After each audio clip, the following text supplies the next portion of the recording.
Hello, hello, shalom la famille. Ici votre émission Ultime Confession où l'on parle des choses étranges, surnaturelles et surtout des conseils pour que vous puissiez vous en sortir si vous traversez des périodes vraiment difficiles et inexplicables. Pour entrer vite dans le vif de notre sujet, c'est l'histoire d'une jeune fille nommée Nadia.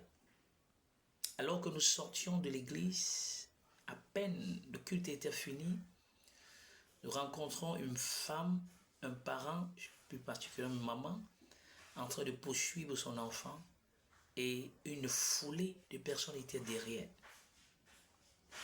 Nous l'avons interceptée aussi parce que nous ne savons pas ce qui se passait.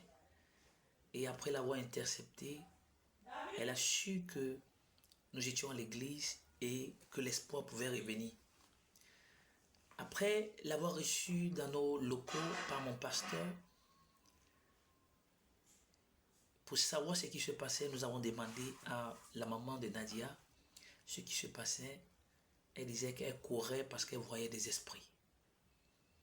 Nadia courait parce qu'elle combattait avec des esprits dans le monde parallèle.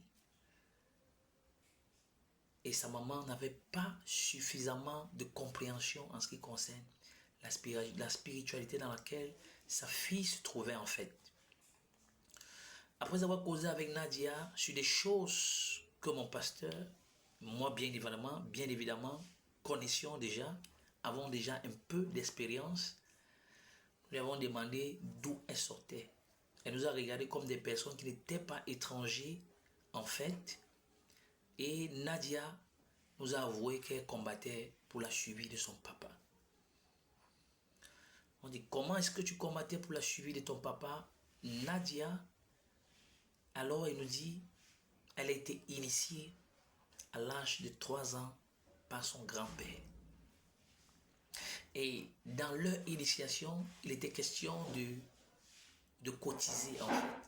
Il était question d'une cotisation. La cotisation portait sur vendre, manger les membres des familles respectives de la réunion, de la dite réunion. Nadia a mangé certains membres parce qu'elle avait droit à la cuisse, d'autres avaient droit à la tête, certains avaient droit aux pieds. Mon bien-aimé, si tu ne sais pas, mon frère, qu'il y a des personnes qui ont déjà disséqué ton corps pour pouvoir les déguster, sache que c'est réel. Sache que ça se passe dans le monde spirituel. Mais la chance que tu as, c'est que nous donnons suffisamment de conseils pour pouvoir y remédier et ne jamais se trouver dans des situations pareilles. Alors, Nadia a fait le tour de la réunion, bouffé pour plusieurs familles. Il s'est avéré qu'après plusieurs années, la roue s'est arrêtée chez elle. Il a fallu donc qu'elle donne quelqu'un. Et ce n'est pas vous de choisir la confrérie ou la congrégation satanique à laquelle elle appartenait, a jeté le dévolu sur le papa de Nadia. Parce que Nadia, en fait, aimait beaucoup son papa. Sachez toujours une chose, c'est que le diable vous prendra toujours ce qui vous coûte plus cher. Nadia, pour un premier temps, a commencé à jeter la paralysie dans le corps de son papa, aller en association, dit que je l'ai jeté la paralysie, il ne pourra jamais rien être dans sa vie. La confrérie ou la congrégation, appelez ça comme vous le voulez, mais cette confrérie satanique a rejeté sa requête.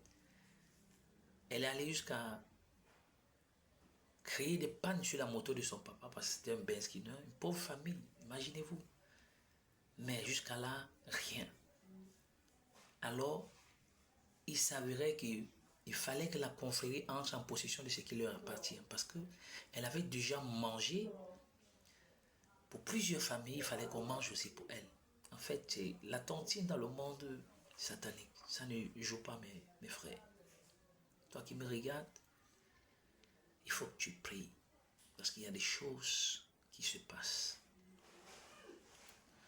Alors Nadia était en train de combattre avec elle s'est révoltée contre son camp et contre sa confrérie et un décret de mort a été mis sur sa tête et sur la tête de son parent. Nadia, quand elle vient à l'église, elle tombe en transe, c'est-à-dire elle quitte de son corps. Si pour quelqu'un qui n'est pas habitué, il verra cela comme il faut appeler vite les secours. Non, elle est partie et elle est revenue. Quand elle part, elle revient me dit, ils sont présentement ici dans la salle, avec nous. Ceux qui étaient étrangers à la chose ont commencé à paniquer. Mais dans le nom de Jésus, nous avons commandé à l'esprit de libérer les lieux. Ce qui a été fait, on lui a demandé, est-ce que tu les vois encore? Ils nous ont dit que non. Ce nom, elle est très puissant. Elle ne les a pas revus. On a prié pour eux, on les a recommandés dans le Seigneur, mais seulement on les a dit, c'est un processus. Quitter ce monde demande un véritable engagement et c'est un processus. Il va falloir que Nadia et sa maman qui est avec elle essayent de vivre une bonne vie chrétienne qui va plaire à Dieu, afin que le Seigneur, afin qu'il puisse avoir bénéficié d'une protection spirituelle. Malheureusement pour nous, Nadia, nous n'avons plus de ses nouvelles. Elle n'est plus revenue.